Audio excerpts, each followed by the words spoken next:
Welcome to this Oxford Analytica video briefing. My name's William Attwell and I'm here with my colleague Dr. Chris Oates, our North America analyst. Today we will be discussing the midterm elections in the United States, which were held on November 4th. So Chris, the United States has been doing very well economically, over 3% growth. Is this a repudiation of Barack Obama? Because that would seem counterintuitive. Well, that's a great question, and that's also how it's being interpreted by most of the media. Republicans picked up 7 seats in the Senate, taking control of it. They expanded majorities in the House of Representatives. They also took over state houses and legislatures. But I think first it's important to understand where people voted, who voted. Now, first of all, it's very difficult for a president to hold on to all the seats he has in the 6th year of his office. On average, a president loses 6.25 Senate seats in his 6th year of office. Obama lost 7, possibly 8 in a runoff election. So worse than average, but not too much worse. Partially that can be explained by the map of who voted. 1/3 of the Senate votes every 2 years, is voted in every 2 years, and it just so happens that on Tuesday, those were in very Republican states. The states that voted on Tuesday, if they were the only states in the 2012 presidential election, would have voted in Mitt Romney. Now, obviously, that didn't happen. Barack Obama won handily, so it was the Democrats' misfortune that they had a very difficult map to contend with. They also had to deal with what is something unique to their party versus the Republicans, which is that their base doesn't turn out for midterm elections as much. In a presidential election, about 60% of people vote, at least they did in 2012, whereas in 2010, only about 40% of people turned out to vote. So a 1/3 drop in voters that is not evenly spread around. Older voters, those are over 60 in 2012, comprised about 25% of the electorate. On Tuesday, that was 37%. A lot of those declines were among the young and among ethnic minorities who tend to vote for Democrats. So this is something that's very important to understand, not just about American politics, but about how politics are going to play out in the lead up to 2016 because of the way the map is broken down and because of the way the different institutions are elected. It is very possible, and I think this is what happened, in fact, to have a president who's Democratic and a Congress that is Republican without anyone in the United States changing their mind from election to election. You have the same division between the parties in the country, but certain people turn out and certain people get elected, and the way that the districts are divided in the House of Representatives, at least, greatly favor the Republicans. So what you're going to see over the next 2 years are Republicans don't feel they need to compromise because they just won an election. Democrats don't feel they need to compromise because they're probably going to win the presidency in 2016. Those are the way the demographics go. And so you have an incentive within the parties not to compromise. So from an outsider's perspective, this appears to be a consolidation of Republican power and support in the Senate, in the House of Representatives, in state legislatures, even though it's not an entirely representative or significant shift in popular opinion. There are, of course, quite significant divisions within the Republican Party itself, as well, and of course there's still the president's power of veto over very significant areas of policy. How do you see the results playing into the policy-making process, and what are some of the implications of this current spread of power? The overall implication for the next 2 years is a continuation of the gridlock, and that was always going to happen. The Republicans have been in control of the House of Representatives since 2010. The Democrats for that whole time have had the White House. And so most major policy has not been able to advance because anything that is acceptable to the House of Representatives, such as repealing the Affordable Care Act known as Obamacare, will not get through the White House. Anything that the White House wants, such as comprehensive immigration reform, won't get through the House of Representatives. Now, so the Senate switching control does not have much of an effect. The Senate voted in favor of comprehensive immigration reform, yet it still couldn't get through the House of Representatives. The Senate, in a few months, will likely vote to repeal Obamacare, won't get through the White House. There are some areas that are probably going to be subject to renewed gridlock or gridlock seeping into different issue areas. Nomination of judges, which has large significance for regulations and how they're upheld in courts, is one of them. And it's also possible that some sort of foreign policy measures may go through, sanctions on Iran being one of them. though the White House has said that they will not consult Congress on those. And so I think that's more what you're going to have, is more issue areas being taken out of Congress because they simply can't get passed and going into the realm of executive orders. However, and this is the downside for Democrats, executive orders are not nearly as powerful as legislation.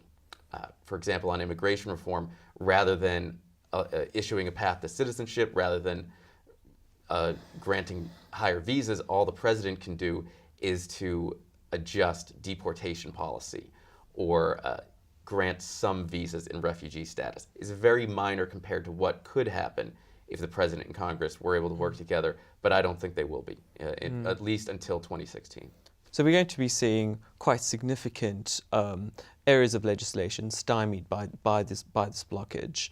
Are there any bright lights on the horizon? Are there areas where either the president and both houses could cooperate, or are there areas that are perhaps priorities for both sides where progress could be made? And what are some of those areas? I think there are. I think it's not entirely gridlock. The trade deals, for example, the United States is negotiating free trade agreements with the European Union and with various Asian countries. I think those had been blocked. The fast track authority, as it's called, that would allow the president to conclude such deals, had been blocked by Democrats in the Senate, I believe primarily as a way to keep their coalition united in advance of the midterm elections. I think Republican Congress will pass that, so those trade deals will be able to go through. Exporting oil, currently banned in the United States to most of the world, that may go through. There's quite a large push from oil-producing states to have that happen, and I think possibly some acceleration on export licenses for liquefied natural gas and license to construct terminals for liquefied natural gas. Those likely would have happened anyway. So, and including the Keystone XL pipeline, I think likely would have happened anyway, but now may be used by the president as a bargaining chip to get progress in other areas, which may be minimal to the point of simply passing a budget. Tax reform is likely going to be talked about a lot.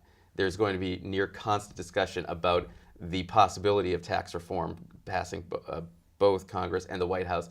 That won't happen, primarily because when the two parties talk about tax reform, they're talking about two different things. Republicans are talking about tax reform with the eventual goal of reducing the amount of taxes.